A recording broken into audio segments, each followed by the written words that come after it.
भगवान ने वर्णन किया कि जो विद्या है वह कैसी है। ब्रह्म विद्या राज विद्या है और गोपनीय है और पवित्र करने वाली है, सबसे अधिक पवित्र करने वाली है और प्रत्यक्ष सुख के समान प्रत्यक्ष अवगम है, जानी जाती है और धर्म से युक्त है। और इस प्रकार से आचार्य के माध्यम से सुसुखम हो जाती है जो ब्रह्म विद्या किसके माध्यम से? आचार्य के माध्यम से सरलतापूर्वक प्राप्त हो जाती है। तो बिना आचार्य के तो प्राप्त नहीं होती, लेकिन आचार्य के माध्यम से सरलतापूर्वक प्राप्त हो जाती है।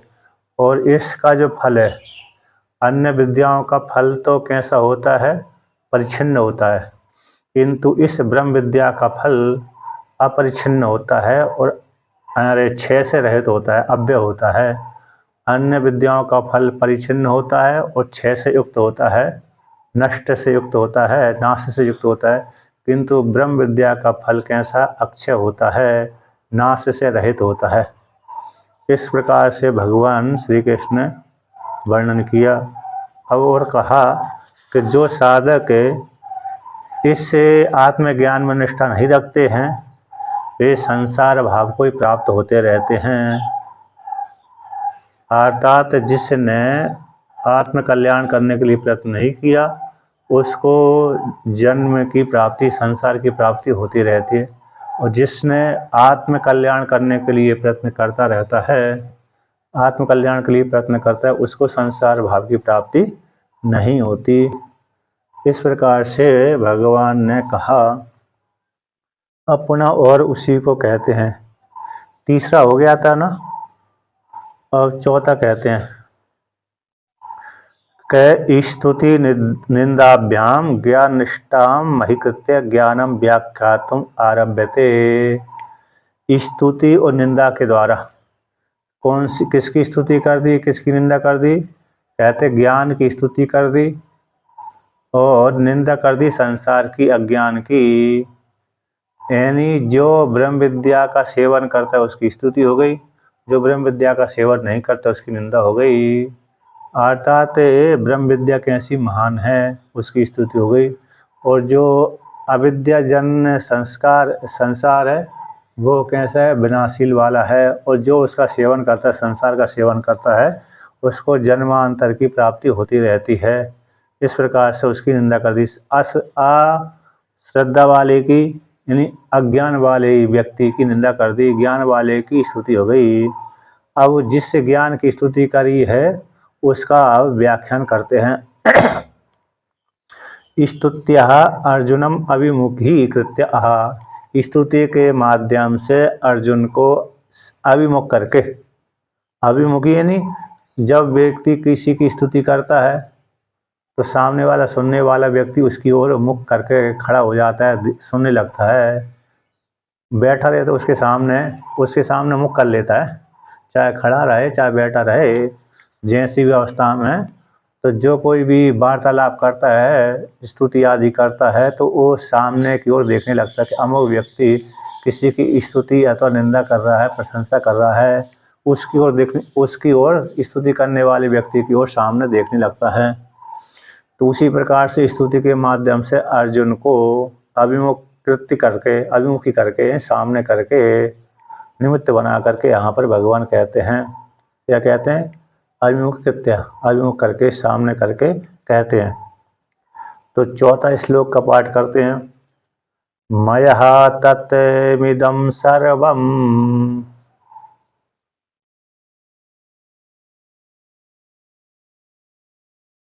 जगदव्यक्तमूर्तिना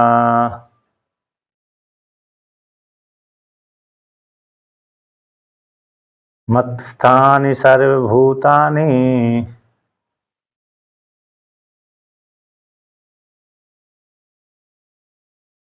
न चाहं तेष्वस्थितः।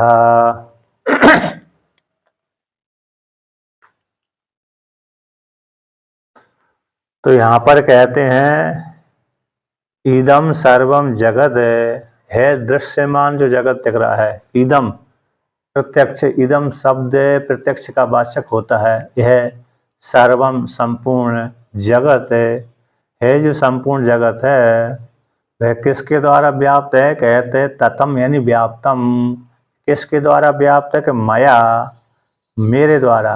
यानी कौन से मेरे द्वारा? परिच्छिन्न आपका किसी लोक वाले विष्णु के द्वारा, लोक वाले वसुदेव जी के पुत्र वासुदेव के द्वारा, अथवा कोई जो वसुदेव के नाम से जाने जाते, वसुदेव के पुत्र वासुदेव के नाम से जाने जाते हैं वो व्यापक परमात्मा, उसके द्वारा। तो यहाँ पर कहते हैं कि अव्यक्त मूर्ति वाले मुझ परमात्मा के द्वारा, न व्यक्त इति अव्यक्त, व्यक्त नहीं होते, अंतर्यामी रूप से, व्यापक ब्रह्म रूप से ये संपूर्ण जगत को मैं व्याप्त करके रहता हूँ। भगवान श्री कृष्ण कहते हैं जो मेरी दूसरी मूर्ति है, वसुदेव के घर में उत्पन्न हुआ ये दूसरी मूर्ति उपाधि को लेकर के, किंतु जो उपाधि से रहित मेरी मूर्ति है अंतर्यामी वाली, अंतर्यामी भी उपाधि वाली है। अंतर्यामी जो मूर्ति है भगवान की वह भी उपाधि वाली है और उसका शुद्ध स्वरूप निर्गुण हो जाता है। आपने कभी भागवत में सुना होगा, भागवत पुराण में, कि अर्जुन को 2 बार भगवान श्री कृष्ण ने विराट का रूप दर्शन कराया था। विराट का कहाँ पर कराया था? विराट का दर्शन कराया एक तो कुरुक्षेत्र में कराया। जो कुरुक्षेत्र में कराया वो तो दर्शन व्यापक था। कैसा था? व्यापक विष्णु का दर्शन था, अर्थात विराट का दर्शन था, क्योंकि उसमें सारे देवी देवताओं को अंतर्भूत कर लिए थे। और एक जब अर्जुन को ब्राह्मणों के बालक लौटाने के लिए गए थे ना, अरे द्वारका नगरी में, तब अर्जुन को विराट का दर्शन कराया। तब दूसरा रूप, दूसरा जो विष्णु भगवान का महाविष्णु, एक विष्णु हो गए, एक महाविष्णु हो गए, एक कृष्ण हो गए, एक कृष्ण के महाकृष्ण, महाविष्णु, 2 विष्णु मानते हैं, एक विष्णु हो गए, एक महाविष्णु हो गए। तो महाविष्णु का दर्शन कराया था, यानी भगवान नारायण ने अपना महानारायण का दर्शन कराया था। तो 2 बार विराट के दर्शन किए, लेकिन जो कुरुक्षेत्र वाला जो दर्शन हुआ था ये ज़्यादा प्रसिद्धि को प्राप्त हुआ है। और जो उसके दर्शन कराए थे ब्राह्मण के बालक लेने के लिए गए थे वो ज़्यादा कम प्रसिद्धि वाला है।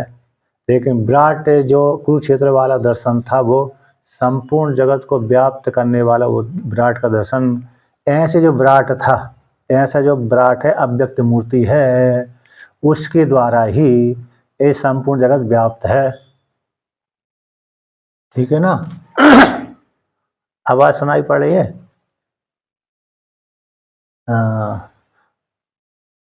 तो कहते हैं ऐसा जो अव्यक्त मूर्ति के द्वारा, इन विराट के द्वारा, कौन सा विराट है? कुरुक्षेत्र वाला ही मान लीजिए, कुरुक्षेत्र वाला जो विराट है भगवान का रूप, उसी के द्वारा, क्योंकि वो भी उस विराट का दर्शन भी सामान्य व्यक्ति भी नहीं कर पाते, सामान्य व्यक्तियों की तो बस की बात ही नहीं है।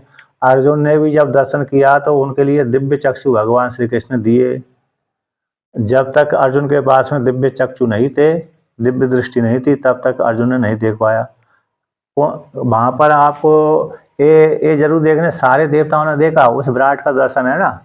विराट का दर्शन अर्जुन ने अकेले नहीं देखा, अर्जुन ने और संजय ने अकेले, संजय ने तो 10 दिन बाद देखा था।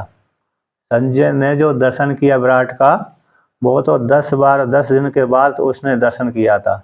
इससे पहले उसी काल में तो कुरुक्षेत्र में जो संजय थे उन्होंने उस काल में दर्शन नहीं किए, उस काल में उनके पास में दिव्य दृष्टि आई नहीं थी, उस काल में दिव्य दृष्टि उनके पास में नहीं आई।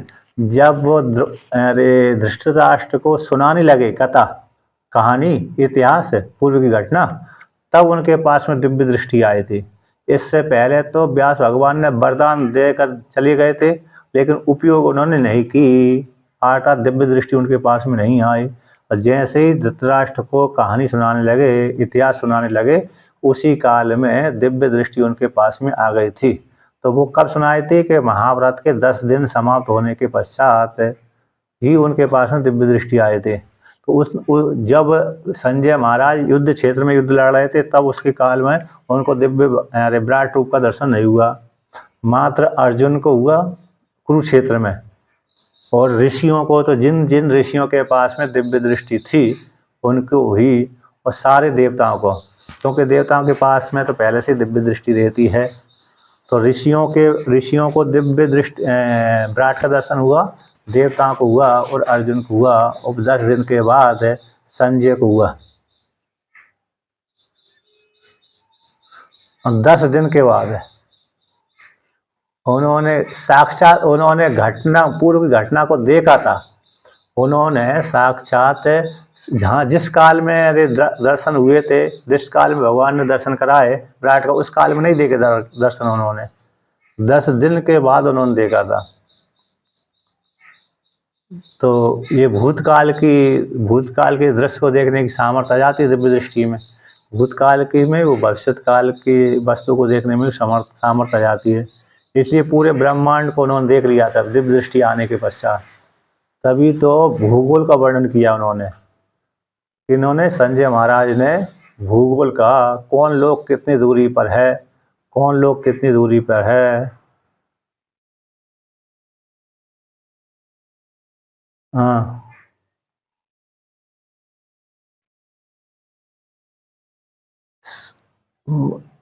माँ भूमा कस्मिन प्रतिष्ठित,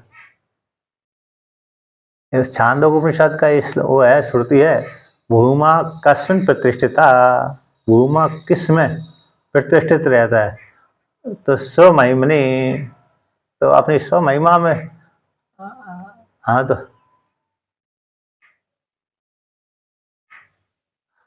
हाँ तो बिना आकाश के कैसे रहता, कि वो तो सभी का अधिष्ठान है ना परमात्मा, तो उसके भीतर आकाश है। परमात्मा के भीतर आकाश होता है। परमात्मा परमात्मा आकाश के भीतर अवस्थित नहीं होता। परमात्मा का आश्रय है आकाश, आधार नहीं है। परमात्मा का आधार आकाश नहीं है, बल्कि उसमें कल्पित होता है परमात्मा, माया को लेकर के परमात्मा में एक कल्पित होता है। तो अपनी महिमा में अवस्थित, हाँ, आकाश का भी अधिष्ठान है और अपनी महिमा में ही रहता है। और एक है सो महिमा में रहता है। दूसरी श्रुति है कौन सी, त्रिपादस्य मृतन देवी, जिससे परमात्मा के 3 पाद तो कैसे अमृत स्वरूप है, एक पाद में सृष्टि होती है, और इसलिए वो ब्रह्म रूप से, आनंद रूप से, ज्ञान रूप से, चेतन रूप से रहता है। अब उसका कोई आकार होता तो बता देते भाई, हाथ पैर बना कर रहता है कि नहीं। हाँ, कोई, हाँ, जैसे आकाश में कोई दिख ही नहीं रहा, रूप रंग नहीं दिख रहा, आकाश में भी तो रूप नहीं दिख रहा। ऐसे ही वो जब महाप्रलय हो जाती है उस काल में ऐसे ही रहता है, जैसे आकाश निराकार रूप से आकार से रहित रहता है। आकाश में भी कोई आकार नहीं है ना।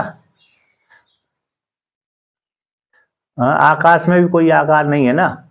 अब आकाश में भी कोई आकार होता तो उसको बता देते कि भाई इसमें आकार है। अब जैसे आपने कभी गंध का रूप देखा है, गंध है ना, गंध गंध गंध का रूप नहीं दिखता है, क्योंकि उसका आकार है ही नहीं है। और प्रकाश भी इतना निर्मल होता है, उसका भी इस प्रकाश है, घनीभूत जहाँ होते वहां दिखता है प्रकाश है, लेकिन उसका जब आता है तो घनीभूत जहाँ दिख जाता है वहां पर तो होता है, लेकिन जो आ रहा है रास्ते में आ रहा है वो नहीं समझ में आता है।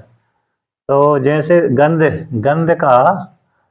है ना, गंध का रूप नहीं देखता, आकाश का रूप नहीं देखता है, जैसे अपने स्वभाव में अवस्थित रहता है, उसी प्रकार से ब्रह्म भी महाप्रलय के बाद अपने स्वरूप में अवस्थित रहता है। तो निराकार रूप से रहे, क्योंकि आकार होता तो वो बता सकते थे, लेकिन जो भी आकार वो उपाधि को लेकर के होता है। इसलिए तो कहते हैं यहाँ पर, अब वर्णन करते हैं कि संपूर्ण जगत को वह अव्यक्त मूर्ति के द्वारा, अंतर्यामी परमात्मा के द्वारा अथवा निर्गुण परमात्मा के द्वारा, जो व्यक्त नहीं होती ऐसी मूर्ति के द्वारा संपूर्ण जगत व्याप्त है, आकाश के समान।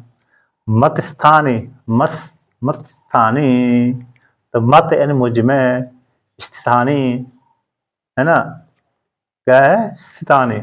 अब यहाँ पर वे स्थित बोलते ना, स्थित है, तो स्थित में तो गलती हो रहा है उच्चारण, तो मस्थानी, तो मुझ में आदशा है ना, हरियाणा में तो आधा सकार होते ही नहीं है। हरियाणा में होता है? नहीं होता है, वहाँ तो पूरा ही सकार होता है, दंती जो सकार होता है पूरा ही होता है। तो मस्तानी, तो मुझ, मत यानी मुझ में, स्थितानि, स्थितानि यानी स्थित है, अर्थात कौन हुए स्थितानि यानी सर्वभूतानि, सारे भूत मुझ अधिष्ठान रूप परमात्मा में कल्पित हैं। जितने भी भूत, पंच महाभूत दिख रहे हैं ना, अरे आकाश, वायु, तेज, जल और पृथ्वी, उन पांचों भूतों के द्वारा निर्मित शरीर, जो जीवात्मा संज्ञा जिनकी हो गई है अंतःकरण को लेकर के, ऐसे सारा जीव जगत, प्रपंच और पंच महाभूत ये मुझ अधिष्ठान रूप परमात्मा में कल्पित हैं, स्थितानि स्थित हैं ना। और कहते हैं जिस प्रकार से सारे भूत मुझ में कल्पित है उसी प्रकार मैं उन भूतों में कल्पित होऊंगा, आश्रय करके रहता होऊंगा। जैसे सारे भूत मुझ अधिष्ठान रूप परमात्मा में आश्रय करके रहते, मुझ में ही कल्पित हैं, उसी प्रकार से मैं उन भूतों में कल्पित रहता होऊंगा। ऐसी प्राप्त हो जाने पर कहते हैं न च हम तेषु अवस्थिता, तेषु भूतेषु, उन भूतों में मैं अवस्थित नहीं रहता, अर्थात मैं उनका आश्रय, मेरा भी आधार नहीं है, भूत है, मैं उनका आश्रय नहीं हूँ, मैं तो उनको आश्रय देने वाला हूँ, मैं अधिष्ठान रूप हूँ। तो मुझ में तो भूत कल्पित हैं, आश्रय करके रहते हैं, लेकिन भूतों में आश्रय करके मैं नहीं रहता, भूत मेरे आधार नहीं है। इस प्रकार से जान लेना चाहिए। अब भगवान भास्कर इसका व्याख्यान करते हैं कि माया मम यह परो भावस्य तेन तथम व्याप्तम सर्वम इदम जगत अव्यक्त मूर्तिना न व्यक्तः मूर्ति स्वरूपम यस्य मम सो अहम अव्यक्त मूर्तिस्य तेन मया अव्यक्त मूर्तिना करण अगोचर स्वरूपेण इत्यर्थः। कहते मया मेरे द्वारा, मेरा यह परभाव है, मुझ परमात्मा वासुदेव का जो पर भाव है, स्वरूप है, भूसत्तायाम धातु, कैसा है? भूसत्तायाम धातु से भाव शब्द बनता है, तो मेरा पर भाव है, स्वरूप है, ऐसा उस स्वरूप के द्वारा ततम यानी व्याप्तम, किसको व्याप्त करके? सर्वम इदम जगत है संपूर्ण जगत को, मेरी सत्ता रूप से संपूर्ण जगत को मैं व्याप्त करके रहता हूँ, ऐसी अव्यक्त मूर्ति के द्वारा। वह मूर्ति कैसी? ना व्यक्त थी, अव्यक्त है, मूर्ति स्वरूप है, यश जिसका यानी मेरा जो अव्यक्त मूर्ति है संपूर्ण प्राणियों के द्वारा व्यक्त नहीं होती, यानी जानी नहीं जाती, अर्थात तो अभेद रूप से तो जानी जाती है, भेद रूप से नहीं जानी जाती। तो ऐसी अव्यक्त मूर्ति है, सत्ता रूप से है, ऐसी सत्ता रूप से व्याप्त संपूर्ण जगत को व्याप्त करके रहने वाली है, उस मूर्ति के द्वारा, ऐसी अव्यक्त मूर्ति के द्वारा जो करण अगोचर स्वरूपेण है, इन करण इन इंद्रियों का विषय नहीं बनती, पांच ज्ञानेंद्रिय पांच कर्मेंद्रियों का विषय जो नहीं बनती, मात्र अंतःकरण के द्वारा ही लक्षित होती है। परमात्मा की जो अव्यक्त मूर्ति है वह मन के द्वारा ही कैसी होती है? लक्षित होती है, मन के द्वारा ही जानी जाती है। मनसा एवानुदृष्टव्यम, मनसा एवानुदृष्टव्यम, मन के द्वारा ही जानने योग्य है। तो मन के द्वारा, शुद्ध मन के द्वारा, कौन से मन के द्वारा? अशुद्ध मन के द्वारा नहीं, जिस मन में कामना बहुत सी भरी हुई है उस मन के द्वारा आत्मा नहीं जानी जाती। जिस मन में जगत संबंधी कामना नहीं है बल्कि आत्म संबंधी अकेली कामना है, मेरे को मुक्त होना है, मेरे को ईश्वर का दर्शन करना है, मेरे को परमात्मा की प्राप्ति करना है, ऐसे अंतःकरण के द्वारा ही वे आत्मा जानी जाती है। इसलिए यहाँ पर वर्णन कर दिया करण अगोचर स्वरूपेण, इंद्रियों का विषय नहीं है, जिसके मन में बहुत सी वासना भरी हुई है उसके द्वारा यह आत्मा नहीं जानी जाती, उस इंद्रियों के द्वारा लक्षित नहीं जानी नहीं जाती, मन के द्वारा ही, शुद्ध मन के द्वारा ही जानी जाती, लक्षित होती है, गंगायाम घोषा के समान। ऐसे उस मूर्ति के द्वारा संपूर्ण जगत व्याप्त है। तस्मिन् मही अव्यक्त मूर्ति स्थितानि मत्स्थानि सर्वभूतानि ब्रह्मादीनि स्तंभ पर्यंतानि कहते तस्मिन उस मूर्ति में यानी मई मुझ में मम है ना मत स्थानी तो मत स्थानी मई मुझ में ऐसी अव्यक्त मूर्ति में स्थानी यानी मत स्थानी यानी सर्वभूतानि सारे भूत कौन से ब्रह्मा से लेकर के स्तंभ पर्यंत तक है ब्रह्मादि स्तंभ पर्यंतानि ब्रह्मादि से लेकर के स्तंभ पर्यंतानि तक है स्तंभ पर्यंत तक है सारे भूत मुझ परमात्मा में कल्पित हैं। स्थितानि का अर्थ हो गया स्तंभ यानी जड़ वर्ग स्तंभ यानी जड़ वर्ग जैसे वृक्ष भी हो गए और पेड़ पौधे पत्थर आदि भी हो गए। स्तंभ यानी उसको बोलते हैं ना खंबे को खंबा तो जड़ वर्ग ही था ना पूरा हलता डुलता बिल्कुल भी नहीं है। तो जड़ वर्ग सारे ये भूत हैं ये सारे मुझ परमात्मा में ही कल्पित हैं। अब यहाँ पर कहते हैं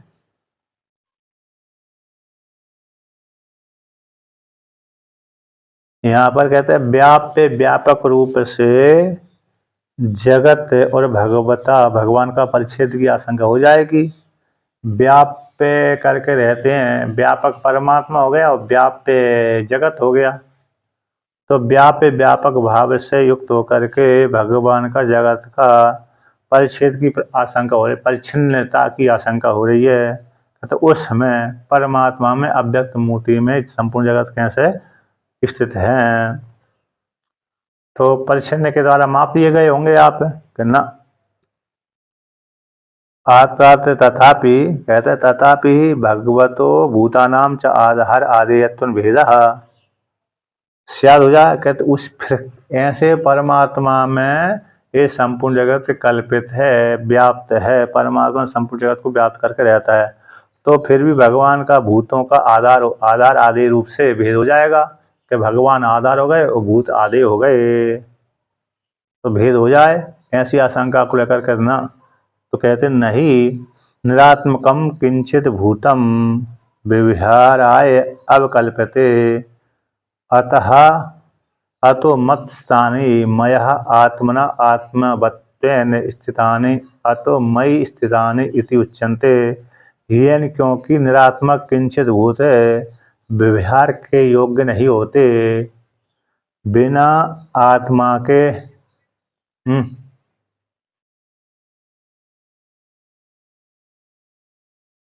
हाँ तो संपूर्ण जगत का अधिष्ठान में अभिचिंतन के लिए तो ऐसे ही करना पड़ेगा जैसे परमात्मा संपूर्ण जगत का अधिष्ठान है उसमें संपूर्ण जगत कल्पित है उसी प्रकार से मैं भी परमात्मा से भिन्न नहीं हूँ तो मुझ में ही संपूर्ण जगत कल्पित है ये चिंतन करना चाहिए। ये मतलब हाँ बिना अधिष्ठान के कोई ना कोई बिना अधिष्ठान आत्मरूप अधिष्ठान के है ना कोई वस्तु रह नहीं सकती बिना आत्मा के। हाँ तो आत्मा की सत्ता से सत्तावान होते हैं तो उसी को यहाँ पर कहते हैं नहीं निरात्मकम किंचित भूतम बिना आत्मा के बिना अधिष्ठान के तो निरात्मकम का तो बिना आत्मा के किंचित भूत किंचित वस्तु भी व्यवहार के लिए अवकल्पित ना व्यवहार के योग्य नहीं होती बिना आत्मा के बिना स्वरूप के तो आत्मा कौन ही परमात्मा है तो बिना निरात्मक कोई वस्तु जैसा आकाश में है बहुत सी वस्तु होती हैं तो बिना कोई व्यक्ति जब जड़ वर्ग ही है तो व्यवहार के लिए योग्य नहीं जड़ के लिए व्यवहार के योग्य नहीं है। जड़ वस्तु जो जड़ वस्तु होती है अब दूसरी जड़ वस्तु के व्यवहार के योग्य नहीं होती। जब वो जड़ वस्तु किसके लिए व्यवहार के योग्य होती है चेतन आत्मा के लिए चैतन्य आत्मा के लिए ही व्यवहार के योग्य होती है। अब जड़ एक वृक्ष दूसरे वृक्ष की उपयोगिता का है उसकी कुछ नहीं एक घर दूसरे घर के लिए उपयोगी हो जाए व्यवहार के योग्य हो जाए क्या नहीं होता। तो जितनी भी जड़ वस्तु है जड़ वर्ग है मात्र चेतन के व्यवहार के लिए ही है जड़ के लिए नहीं है इसलिए निरात्मक किंचित भूत वस्तु व्यवहार के योग्य नहीं होती ना अवकल्पित अतः इसी हेतु से कहते मया मत स्थानीय यानी मेरे मत आत्मा के द्वारा, मुझ आत्मा के द्वारा आत्मत रूप से स्थानीय, अतः मुझ में ही ये संपूर्ण जगत कल्पित है और कल्पित होने के कारण आत्म रूप से अवस्थित है, आत्मवत रूप से स्थितानी यानी मुझसे भिन्न नहीं है। यदि भी कल्पित है तो फिर भी मुझसे भिन्न नहीं, मेरे में अवस्थित है तो मुझसे भिन्न नहीं है। जैसे हम शरीर में रहते हैं ना, शरीर के भीतर हम रहते हैं, तो शरीर को भी मुझ आत्मा में ही कल्पित है। इस शरीर को भी हम क्या कह देते हैं, आत्म रूप से जान लेते हैं। हम अपने शरीर में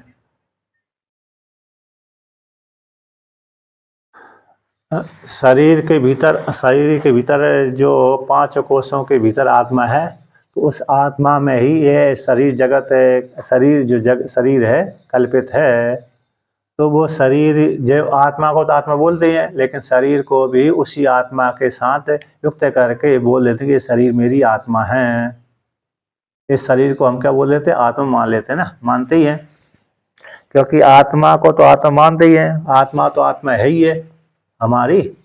लेकिन हम शरीर को भी आत्मा कहते हैं। क्यों? क्योंकि आत्मा रूप से जानी जाता है शरीर।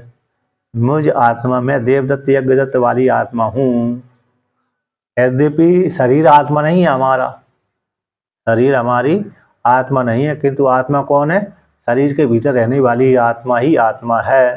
किंतु उस आत्मा के साथ हमने शरीर को जोड़ लिया है, निर्विशेष आत्मा के साथ हमने अंतःकरण से युक्त होकर के इस शरीर को जोड़ लिया, इसलिए इस शरीर को भी हम क्या बोलते हैं, आत्मा बोलते हैं। तो इसलिए यहाँ पर कहते हैं मुझ आत्मा के द्वारा आत्मा वक्त रूप से सारे जगत कैसे मुझ में ही स्थितानी, अर्थात हर जीव जो पंच महाभूतों का वो भी आत्मा रूप से ही मुझ में कल्पित है, मुझसे भिन्न नहीं है। तो कहते हैं तेषाम भूतानाम अहम एव आत्मा इति अतस्य तेषु स्थिता इति मूढ़ बुद्धिनाम अभासते अतो ब्रवीमि न चाहम तेषु भूतेषु अवस्थितो भूतवत मूर्तवत संश्लेष अभावेन आकाशस्य अपि अंतरतमो ही अहम। तेषाम भूतानाम उन भूतों का, तेषाम भूतानाम अहमेव आत्मा, मैं सारी भूतों की आत्मा हूँ, अर्थात मुझ परमात्मा में ही संपूर्ण जगत कल्पित है, मुझे अधिष्ठान रूप परमात्मा में ही कल्पित है। मैं इस भूत से निकल जाऊं, किससे, मैं स्थूल शरीर से निकल जाऊं तो स्थूल शरीर क्या हो जाएगा, नष्ट भ्रष्ट हो जाता है, होता कि नहीं होता। यदि चेतन जीवात्मा इस स्थूल शरीर से निकल जाए, उसी काल में ये जो स्थूल शरीर है विकराल हो जाता है, भीवश हो जाता है, तो उसके परिवार वाले, घर वाले हैं,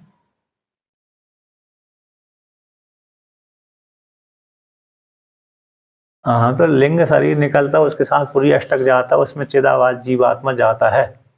चिदाभास चिदाभास चिदाभास निर्गुण निराकार परमात्मा प्रतिबिंब ही जाता है ना, बिंब नहीं जाएगा, प्रतिबिंब जाएगा।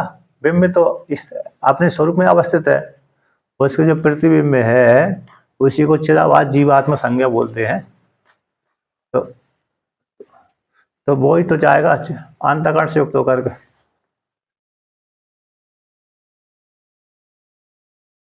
हाँ, तो मन आदि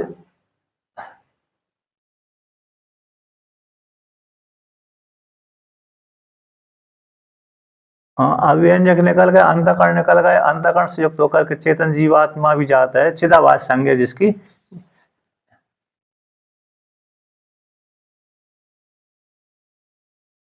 दूसरी एक सुरती आती है ना, न प्राण कर्मंती न अपान कर्मंती, न प्राण के द्वारा न अपान के द्वारा, न प्राण जीवती न अपान मृत्यु कश्यति अन्य ने तो जीवंती।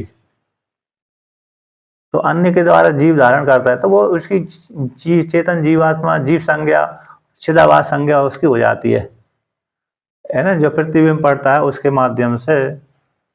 तो ये और पूरी अष्टक से युक्त होकर के जाता है चिदाभास जीवन, निर्गुण परमात्मा नहीं जाता, इतना है। हाँ, निर्गुण परमात्मा तो कहाँ जाएगा, लेकिन सगुण है जिसकी उपाधि स्वीकार कर ली, चेतन चितावास जीवात्मा, अंतकरण से युक्त होकर के अंतकरण में ही तो प्रतिबिंब पड़ता है उसका। तो इसलिए वो चिदाभास जिसकी चिदाभास संज्ञा है, चिदाभास से जिसकी संज्ञा है वही जाएगा, वही आते जाते उसी को ज्ञान होता है पंचदशी के अनुसार। और उसी को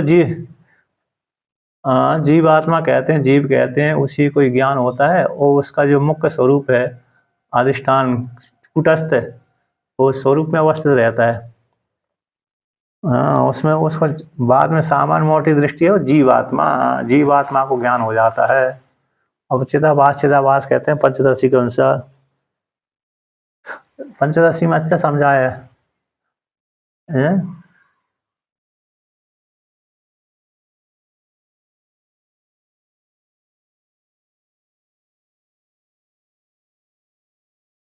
अच्छा, ब्रह्म।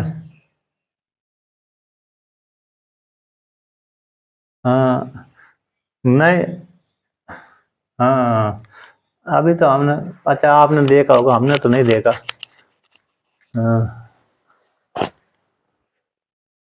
नहीं नहीं, सही सही।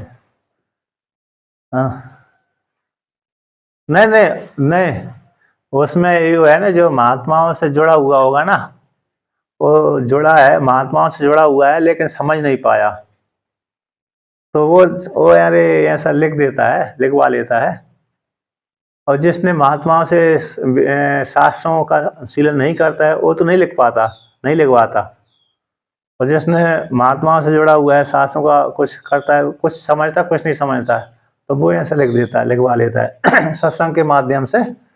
सत्संग के माध्यम से उसने सुन लिया, लेकिन पूरा पूरा नहीं समझ पाया, तो वो लिखवा लेते हैं। तो देखिए, अब आगे कहते हैं, तो मतलब कैसे चिदाभास से युक्त होकर के जीवात्मा जाता है, लिंग शरीर से युक्त होकर के, पूरी अष्टक से युक्त, उसकी जो चिदाभास संज्ञा कहलाती है, उसी को ही पंचदशी के अनुसार ज्ञान होता है। कूटस्थ तो, कूटस्थ को तो ज्ञान स्वरूप ही है, वहाँ पर ऐसे वर्णन करते हैं। और ये चिदाभास को लेकर के, लेकिन से बाद सामान्यकरण को लेकर के, ये बाद सामान्यकरण को लेकर के, मुख्य सामान्यकरण को लेकर के अलग है। अब यहाँ पर आगे कहते हैं कि तेसाम तेसाम भूता नाम, उन भूतों का मैं आत्मा हूँ, यानी पंचभूतों की, सारे जीवात्माओं की मैं आत्मा हूँ। और पंचभूतों के द्वारा निर्मित जो लिंग शरीर है उसके भी मैं आत्मा हूँ। तो आत्मा इति इति अत एतेषु, इसी हेतु से आत्मा होने के कारण तेसु तेसु उन भूतों में स्थित इति, मैं उन भूतों में स्थित रहता हूँ, मैं सारे भूतों की आत्मा हूँ। तो इसी हेतु से आत्मा होने के कारण उन भूतों में मैं अवस्थित रहता हूँ। जैसे अरे आत्मा होने के कारण किसी न किसी में रहेगी, जैसे हम आत्मा है, मुखिया हैं, तो हम मुखिया होने के पश्चात हम किसी न किसी घर में रहते हैं ना। जैसे राजा सारे राज्य का आत्मा है, राजा सारे राज्य का आत्मा है, तो आत्मा होने पर भी वे राजा किसी न किसी एक स्थान विशेष में रहता है, रहता कि नहीं रहता है। उसी प्रकार से यहाँ पर भी मैं सारे भूतों की आत्मा हूँ, तो इस शरीर में आश्रय करके मैं रहता हूँ। ऐसा प्राप्ति हो जाने पर कहते हैं सारे भूतों की मैं आत्मा हूँ। इति अतः इसी हेतु से तेसु उन भूतों में स्थित इति, मैं स्थित हूँ, ऐसे मूल बुद्धियों को भाषित होता है। अज्ञानियों को ऐसा लगता है, अज्ञानियों को ऐसा लगता है जैसे राजा सारे राज्य का राजा होता हुआ भी एक देश विशेष में, एक ग्रह विशेष में, महल विशेष में, प्रसाद विशेष में रहता है। उसी प्रकार से अज्ञानी व्यक्ति ऐसा मानते हैं कि सारे परमात्मा सारे भूतों की आत्मा है, सारे भूतों की आत्मा होता हुआ भी उन भूतों में वह आत्मा रहती है, आश्रय करके रहती है। पंच महाभूतों के द्वारा निर्मित शरीर में आश्रय करके आत्मा रहती है। ऐसे मूढ़ बुद्धियों को भाषित होता है। अभाषते मूढ़, मूढ़ बुद्धि नाम यानी अज्ञानी नाम, अज्ञानी अज्ञानी बुद्धि वालों को, अज्ञानी व्यक्तियों को ऐसा लगता है कि उन भूतों में आत्मा रहती है। अतः इसी हेतु से ऐसी प्राप्ति हो जाने पर ब्रह्मिमी हम ब्रह्मिमी, मैं कहता हूँ वासुदेव श्री कृष्ण, नाचा नाचा हम तेसु भूतेषु अवस्थिता, हे अर्जुन तेसु उन भूतों में अवस्थित नहीं रहता, आश्रय करके नहीं रहता। मूर्तवत जैसे मूर्ति वाला व्यक्ति किसी न किसी को आश्रय करके रहता है। मूर्ति यानी दिखने वाला, जैसे भगवान की मूर्ति भी मंदिर को आश्रय करके रहती है, अतः भगवान की मूर्ति जहाँ रहती है उसी को मंदिर बोलते हैं। जैसे हम है ना, हम भी खुले आकाश में नहीं रहते, मतलब ठंडी के काल में किसी न किसी को आधार बना करके हम रहते नहीं रहते। ठंडी में, गर्मी में, भीषण गर्मी में भी हम छाया में रहते हैं, और भीषण ठंडी में भी हम वस्त्र आदि को ओढ़ करके किसी न किसी चार दीवारी के भीतर बंद करके रहते हैं। दिन की बात नहीं, रात्रि को। तो कहते हैं जिस प्रकार से मूर्ति के समान है, मूर्ति जैसे मूर्ति व्यक्ति जो दिखने वाला होता है वो किसी न किसी को आश्रय करके रहता है, उसी प्रकार से मैं नहीं रहता। कहते संश्लेष अभावान, क्यों नहीं रहता? क्योंकि मेरा संबंध नहीं है, किसी के साथ संबंध नहीं है, असंग होने कारण। संश्लेष का अभाव हो जाने से आकाशस्य अपि, जैसे आकाश किसी को आश्रय करके नहीं रहता है, आकाश किसी को आश्रय करके नहीं रहता, आकाश का किसी के साथ संबंध नहीं होता। हाँ, व्योम, हाँ व्योम यानी आकाश होता है। तो कहते हैं आकाशस्य अपि अंतरतमो ही अहम, क्योंकि मैं आकाश से भी भीतर अंतरतम हूँ। जैसे आकाश कैसा है, आकाश से सूक्ष्म है, तो आत्मा और इससे भी ज़्यादा सूक्ष्म है। तो आत्मा आकाश के भीतर भी है और बाहर भी है। जैसे आकाश बाहर भीतर दोनों जगह रहता है, उसी प्रकार से आत्मा भी और आकाश से भी ज़्यादा सूक्ष्म है और बाहर भीतर अवस्थित रहती है। अंतरतम बोलिए ना, अंतरतम है, सबसे भीतर यही आत्मा है। सार की सार है आत्मा। कैसी है? सार की भी सार है। अब आगे वर्णन करते हैं। नहीं असंसर्गी वस्तु क्वचिद आधे भावेन अवस्थितम भवति।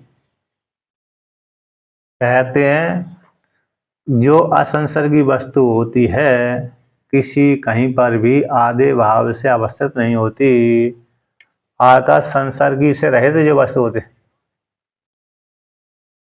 जैसे अरे जो आप किसके ऊपर बैठे हुए हैं, किसी न किसी के ऊपर कुर्सी, तो कुर्सी आपकी आधार हो गई और आप बैठने वाले आधे हो गए।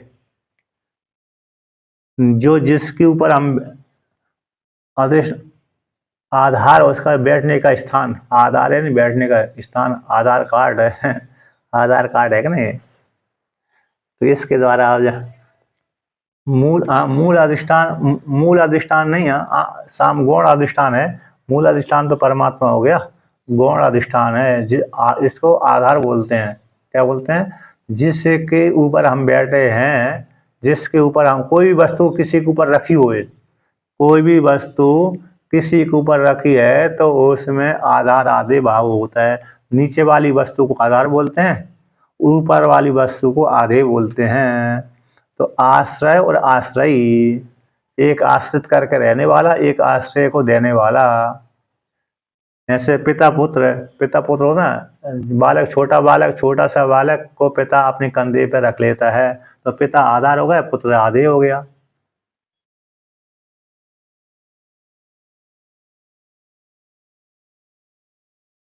नहीं, अरे आधार, अरे दिखने वाला जो होता है ना, उसमें भी दोनों में आधार आधे भाव हो जाते हैं। उसमें आधार आधे भाव दिखने वाली वस्तु में हो जाते हैं, दिखने वाली वस्तु में आधार आधे भाव होते हैं।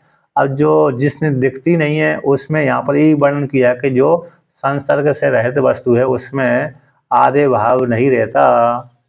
जैसे संसर्ग से रहित कौन है? आकाश और वायु।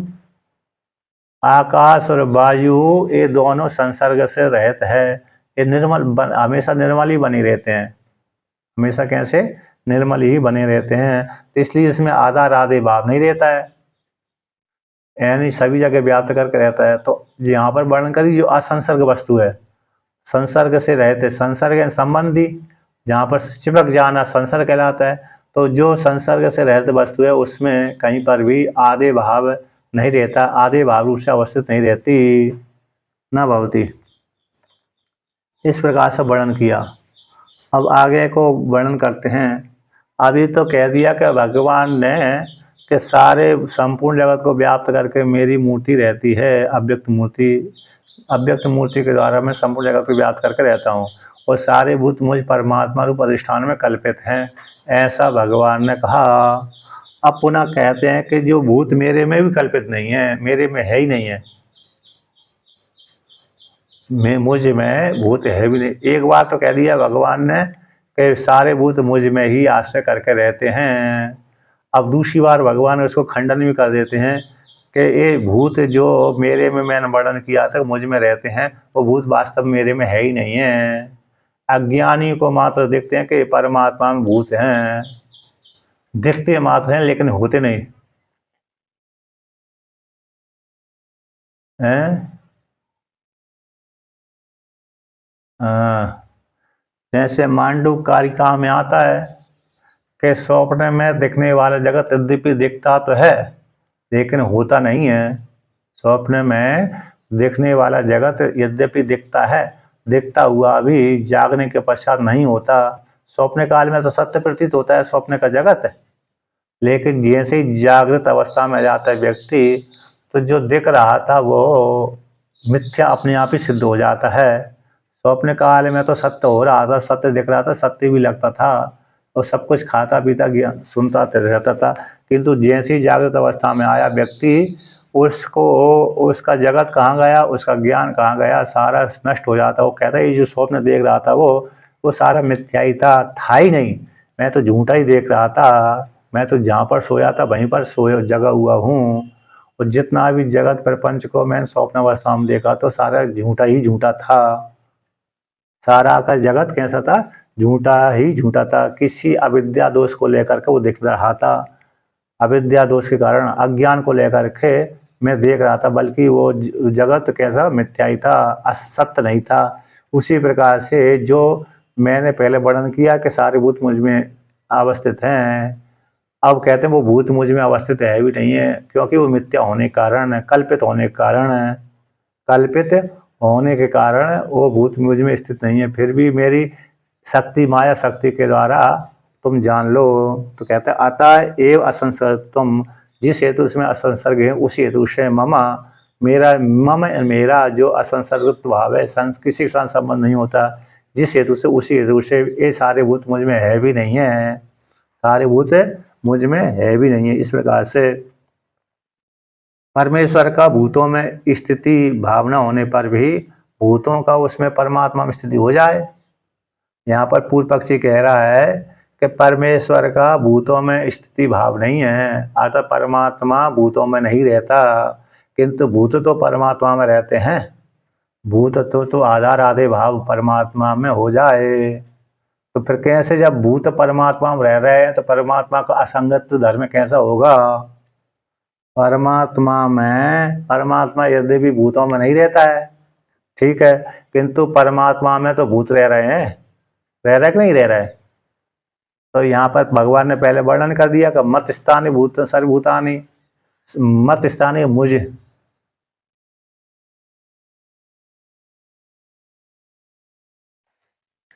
असंगत्व को लेकर के पूर्व पक्षी शंका उठा रहा है।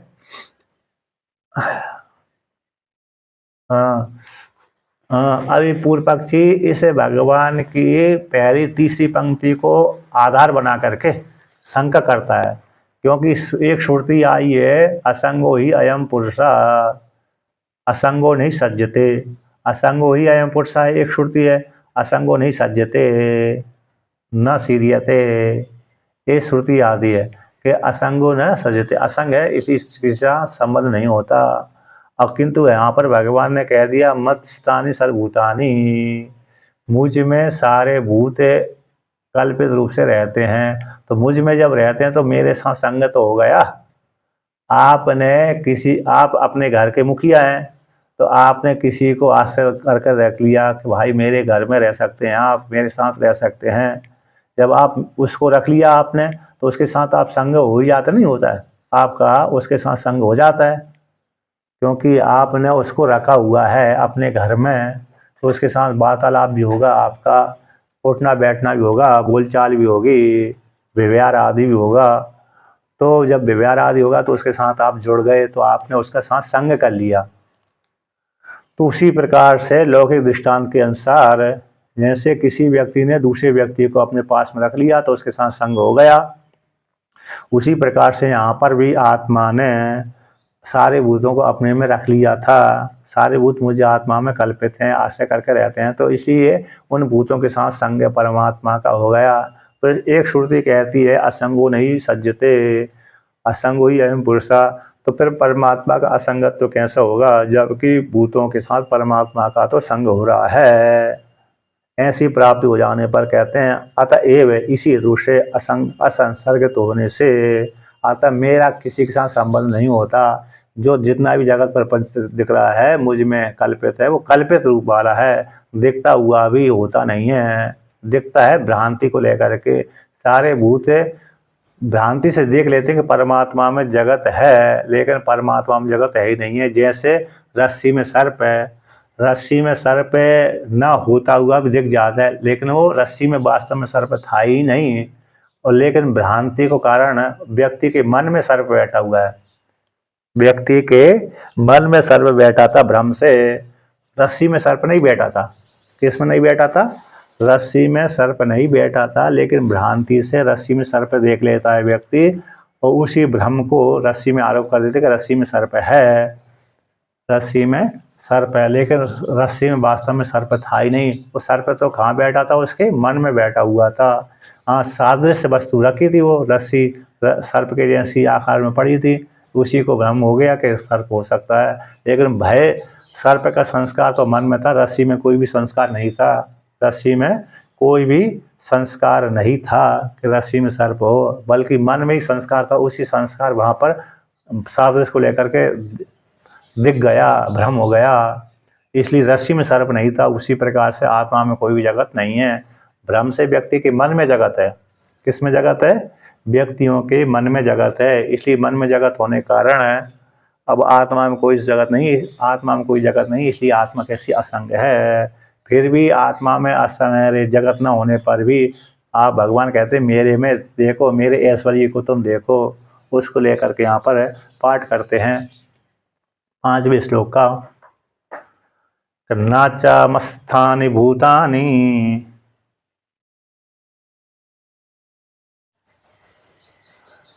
पश्य मे योगमेश्वरम्।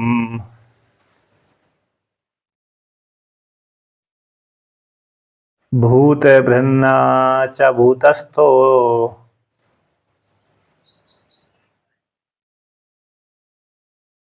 मम आत्मा भूत भावनः।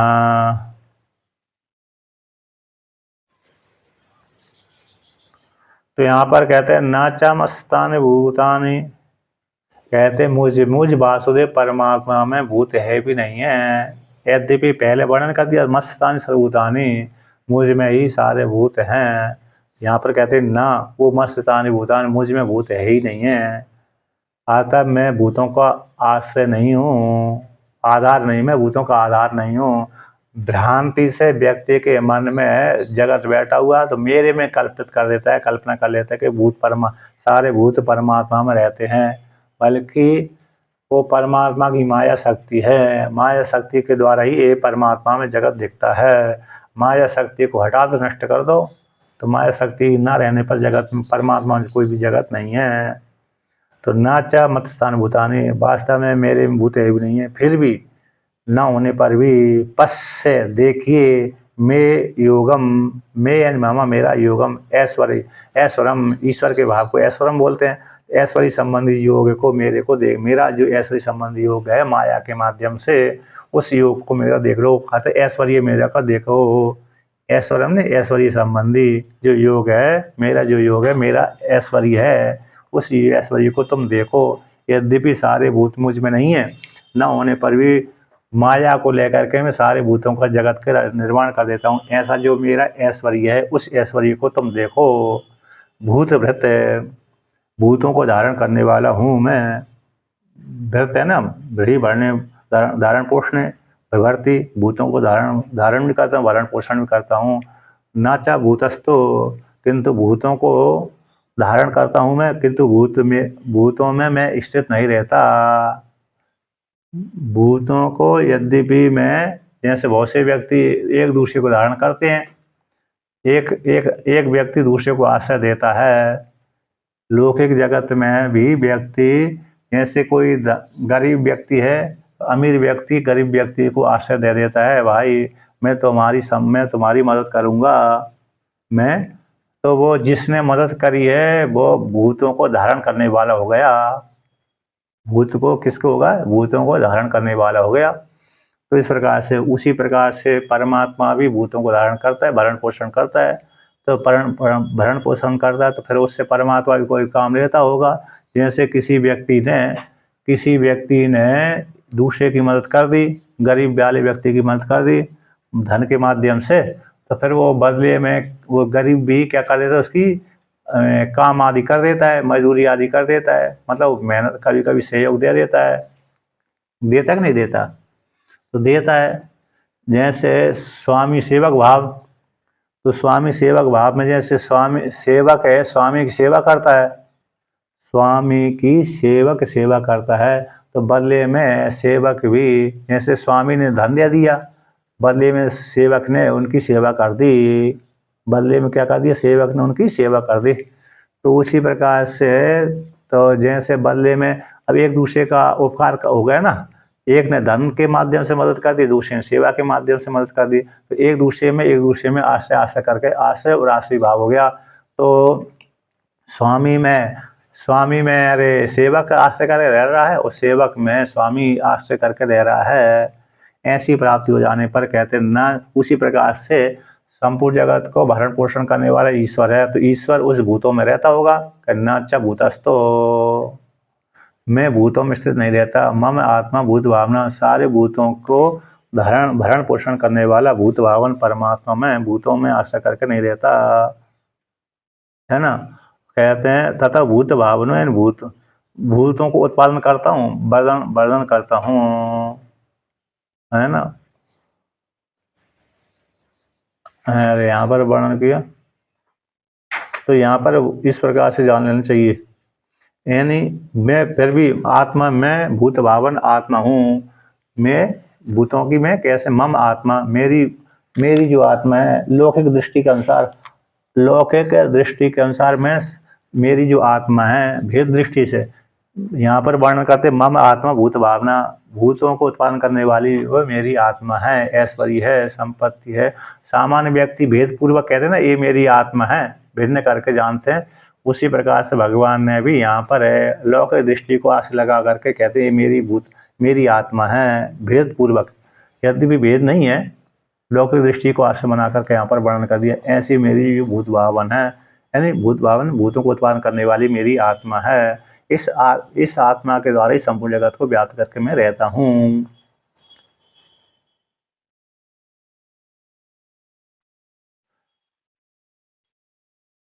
आत्मा संग से रहित है, निर्गुण है, निराकार है, और उसके स्वरूप के माध्यम से भी असंग है ना। स्वरूप के किसी के माध्यम से भी वो असंग है, सभी प्रकार से असंग ही रहती है वो आत्मा। उपाधि को लेकर अकेले जीव संज्ञा होती है, वो भी उपाधि की होती है, आत्मा की नहीं होती है। उपाधि को लेकर के ही जीव संज्ञा होगी, बाकी उपाधि से रहे तो उसकी जीव संज्ञा भी नहीं है, माया को लेकर के। इसलिए यहाँ पर भी कहते मम आत्मा, जो ऐश्वर्य को दिखलाने वाली जो मेरी आत्मा है, भूत भावन, भूतों को उत्पन्न करने वाली जो मेरी आत्मा है, मैं अलग हो गया, मेरी आत्मा अलग हो गई, ऐसा भगवान ने कह दिया। कहते ये लौकिक दृष्टांत को लेकर कह दिया, लौकिक व्यक्ति कहते ये मेरी आत्मा है। अपना और पराय में भेद कर लेते हैं ना व्यक्ति, तो वास्तव में आत्मा भिन्न भिन्न नहीं, परमात्मा की ईश्वर अलग है और आत्मा अलग है, ऐसी बात नहीं, ईश्वर और आत्मा एक ही है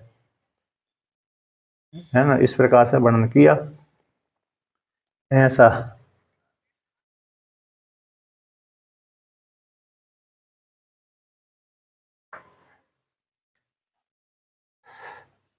मतलब यहाँ पर जैसे सामान्य व्यक्ति कहते ये मेरी आत्मा है, भेद बुद्धि वाला है, अरे शरीर के भीतर एक आत्मा रहती है, शरीर के भीतर ही आत्मा है, वही आत्मा मुख्य आत्मा है।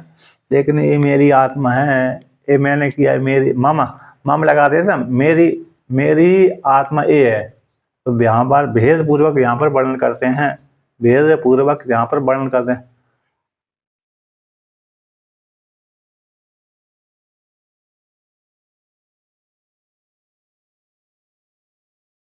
हाँ, जिसका प्रतिबिंब पड़ रहा है वो बिंब है, उस बिंब जिसका प्रतिबिंब पड़ रहा है वो बिंब एक ही है, उस बिंब में कोई भेद नहीं है। प्रतिबिंब उपाधि को लेकर अलग अलग है। यहाँ पर ये वर्णन किया है कि जैसे लौकिक व्यक्ति वस्तु को न जान करके भेद का आरोप कर देता है, लौकिक वस्तु को न जान करके भेद का आरोप कर देता है। यद्यपि आत्मा से भिन्न कोई दूसरी नहीं है, आत्मा से दूसरी प्रकार से मम अयम ये संबंध का अनुभव करता है, ये मेरा है, ये वस्तु मेरी है, ये वस्तु उनकी है ना, भेद बुद्धि का अनुभव करता है। तो उसी प्रकार से आत्मा में भेद होगा कि आत्मा में कोई भी भेद नहीं है। ये ईश्वर में और ईश्वर की जो मुख्य स्वरूप आत्मा है उसमें कोई भेद नहीं है।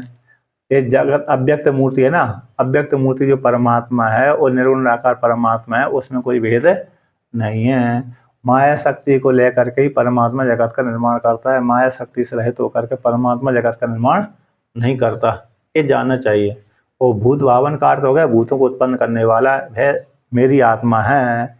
भूतों को भूत भावन भूतों को उत्पन्न करने वाला जो आत्मा है वह मेरी आत्मा, मम आत्मा, मम वासुदेव की वह आत्मा है।